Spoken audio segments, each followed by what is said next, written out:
રશિયાના કામચાટકા પાસે 8.8 મેગ્નિટ્યુડનો ભૂકંપ. જાપાનના હોકાઈડો ખાતે સુનામીની તરંગો પહોંચી.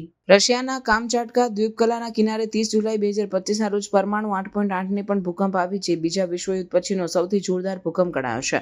આ ધરતીકંપના પરિણામે પેસિફિક મહાસાગરમાં સુનામીની ચેતવણી જાહેર કરવામાં આવી હતી અને જાપાન, રશિયા તથા અમેરિકા સહિતના વિસ્તારોમાં લોકોને ઊંચા પ્રદેશો સાથે સ્થળાંતર કરવા સૂચના આપવામાં આવી. કામચાટકા અને રશિયાના ભાગોમાં સુનામી તરંગોથી 4 મીટર ઊંચા પાણીનાળા જોવા મળ્યા છે. જાપાનના હોકાઈડો ટાપુના કિનારા સહિતના સ્થળોએ પણ સુનામીની અસર જોવા મળી હતી.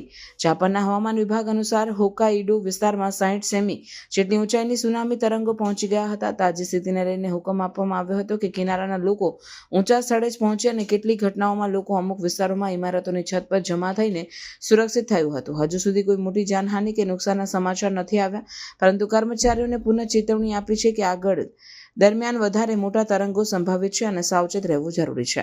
આ સમગ્ર ભૌગોલિક ઘટનાઓ પછી રશિયા, જાપાન, અમેરિકા સહિતના પેસિફિક વિસ્તાર હાલ પણ સુરક્ષા દિશામાં સજાગ છે.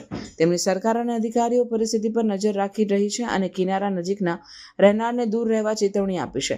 પેસિફિકના રિંગ ઓફ ફાયર વિસ્તારના ખતરાને લગતી સામગ્રીઓ સમગ્ર વિશ્વનું ધ્યાન આકર્ષી રહી છે.